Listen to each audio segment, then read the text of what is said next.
Hello everyone, welcome to a new disc golf video. Today I'm going to be talking about forehands and specifically gaining forehand distance. There are things that I've learned that have added 25 to 50 feet of distance on my forehand, so I'm going to be sharing those with you today.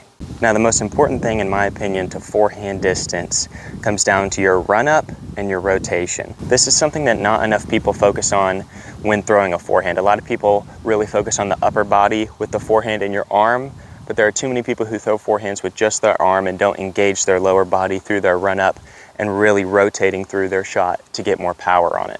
Now some pros who do a really good job of this are Chris Clemens and Jeremy Colling, two of the best forehand throwers in the world, and they do a fantastic job of engaging their lower body. So one way I really like to focus on engaging my lower body is really getting in a low athletic stance and powering through the shot.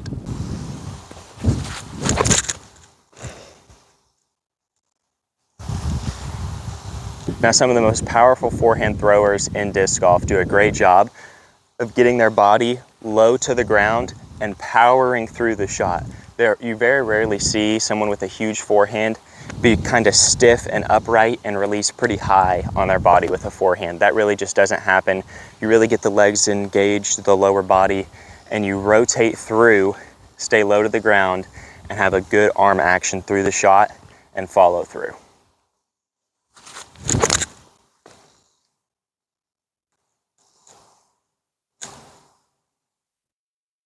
Now the next thing that's super important about throwing forehands further is the disc selection, not just the mold, but also the stability of the disc. Now, the two discs I just threw were Raiders. This is another Raider right here. It's my go-to forehand distance driver disc. It's really flat and it just feels good in my hand and it comes out of my hand clean. There's no wobble when I throw it. And every time I throw a forehand with a Raider, I can really feel it fly out of my hand at a really good speed. I've thrown other discs in the past that I struggle to get a clean release on, or it just really doesn't come out of my hand with the speed and penetrating flight that I want. The next thing that's important about getting more distance with your forehand is the stability of the disc. A lot of times people try to forehand discs that are too overstable and they'll put the disc on a lot of angle and it'll flex all the way out. The discs that I've thrown already in this video are pretty understable. I would throw them flat or on a touch of hyzer, they would pop up and drift really far to the right. That allows you to get natural distance just like your backhand. You don't want to try to throw something that's too overstable or too understable. You need to find the right stability and the right disc that'll come out of your hand with good speed and with minimal wobble.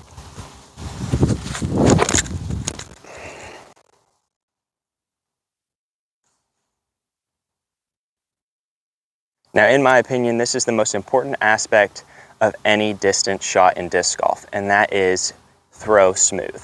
Backhand, forehand, whatever. In every shot you should throw, it should be smooth.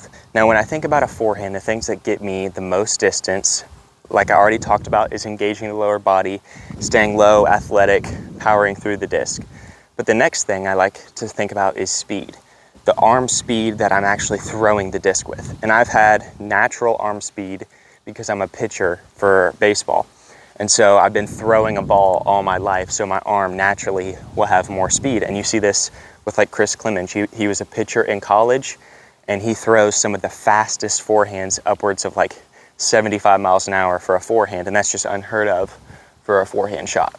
But I know a lot of people didn't play baseball and don't have like a natural arm speed to their forehand, and that just comes with time. You really want to focus on having a good base to build off of. If you have a good run up, good arm action, good angle of the disc comes out of your hand really well, then you can start working on speed. And one thing I like to think of is I'm not trying to throw the disc as hard as I possibly can and throw it super, super fast with my arm, because that'll mess up my timing. You want to still have good timing, you want to stay smooth, but you really want to whip your arm through that power zone as fast as you possibly can. And that comes with time, it comes with obviously a lot of practice, but once you find that zone, you can really control your speeds really, really well. So on my distance shots, sometimes I don't need to have a lot of speed. I can just naturally smooth the distance driver out there and get the distance that I need. But if I really need to put a lot of power behind a forehand, I'll focus on that arm speed through the zone. You can really see this with pro disc golfers, like I already mentioned. Chris Clemens and Jeremy Colling are great examples. They have a really good touch forehand as well, but you can kind of tell whenever they're really unleashing on a disc. What they'll do is they'll have a really fast rotation through, and they will also follow through their shot and rotate fully around. And that's something that I struggled with for a long time, is I would never rotate all the way through. A really good way to think about it is like a baseball swing.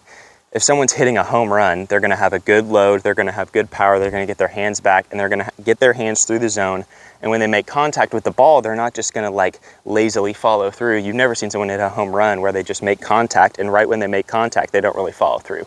They always have a perfect follow through, and then they hit a home run. Same thing with throwing a forehand really far. You're never gonna see someone throw a huge distance power shot with a forehand, and whenever they release the disc, this leg just doesn't rotate through and they kind of lazily finish. That never happens. Every time they throw a huge power shot, they're gonna come through and rotate all the way through and get that full rotation and follow through. It's a really, really important thing. So I'm gonna focus on getting speed through the power zone, rotate all the way through, and that's a good way to get more distance once you have a solid foundation.